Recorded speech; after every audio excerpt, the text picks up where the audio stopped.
Ted Bundy is one of the most notorious serial killers in American history, and his story has recaptured the nation's attention after Netflix released its documentary series, Conversations with a Killer, and announced its upcoming biopic starring Zac Efron.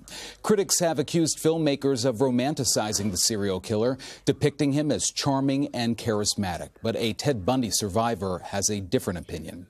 Kathy Kleiner was a college student when Ted Bundy attacked her. She joins me now from New Orleans. Kathy, thank you for being with us. If you could take us back, as difficult as it may be, and tell us a little bit more about that night and how you escaped.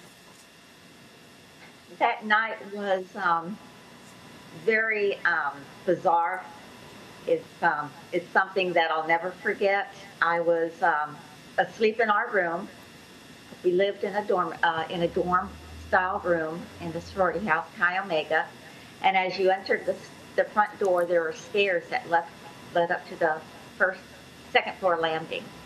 At that point, if you looked to the side, left and right, you could see two hallways that the rooms were in for each of the girls that lived in the house.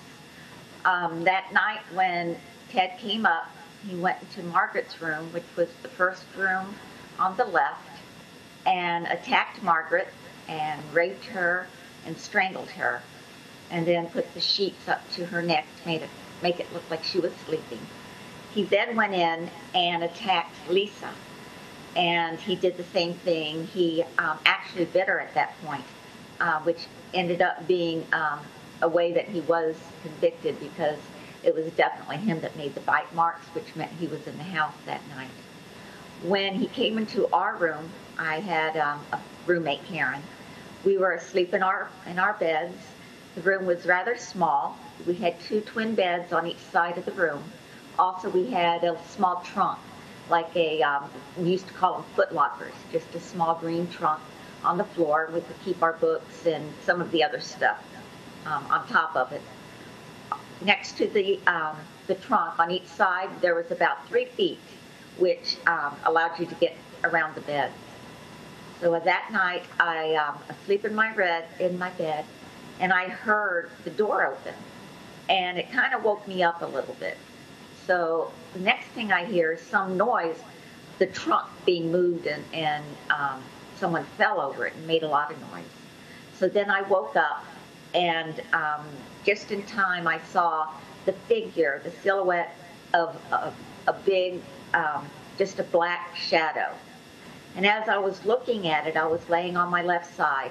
As I was looking at it, I saw this figure dressed in black, all black, raise his arm up over his head. He had a log in it that he had picked up, a piece of firewood. He struck me in the face with so much force that it shattered my jaw. It broke cut my cheek open until it was almost back to my ear. Also, I almost bit my tongue off. Once he attacked me, he went to my roommate Karen, attacked her, heard that I was still alive, and since Bundy didn't leave any victims alive, I believe he came to me to go ahead and finish me off. But just before he did, we were on the second floor of the building. We had our curtains open because we had plants hanging. And someone was coming in the back parking lot, and as they did, the lights shone up into our bedroom. With the curtains open, they illuminated the room. It was just a very bright light. And I could see it even though I was laying in my bed with my eyes closed. At this point, I think Bundy thought he was seen. He ran out of our room, down the front stairs, and out the sorority front doors. You believe those people coming home and those lights illuminating the room and coming through the window saved your life? Oh, yes, I do. I really do, because that's the only thing that stopped him. If he had continued with his mission in our room, I believe he would have just gone down the hall and gone to each room until God knows when he would have stopped. What was the physical and emotional recovery like for you in the years, following this attack? How did you cope? The physical part of it was pretty difficult. Since my jaw was shattered in 3 places, I had to have pins put in and my chin had to be wired shut because there was no bone connected enough to go ahead and do the pins in it.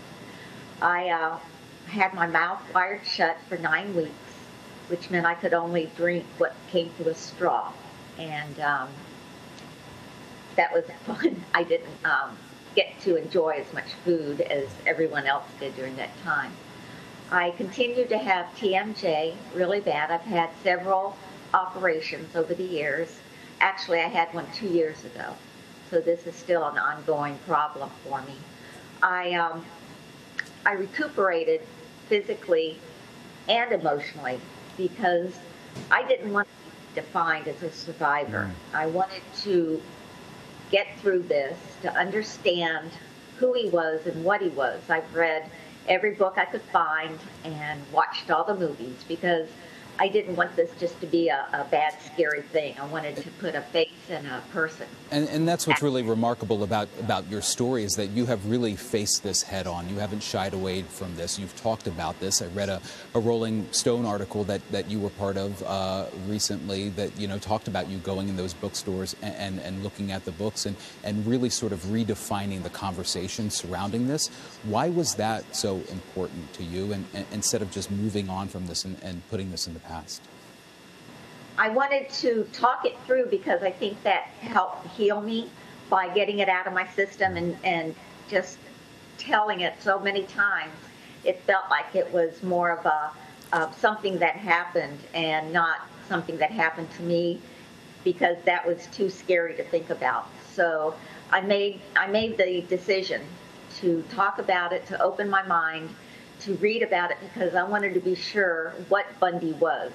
He allowed people to see what he wanted them to see. He was very domineering, and he was very manipulative, and he showed the world what he wanted. He was always in control.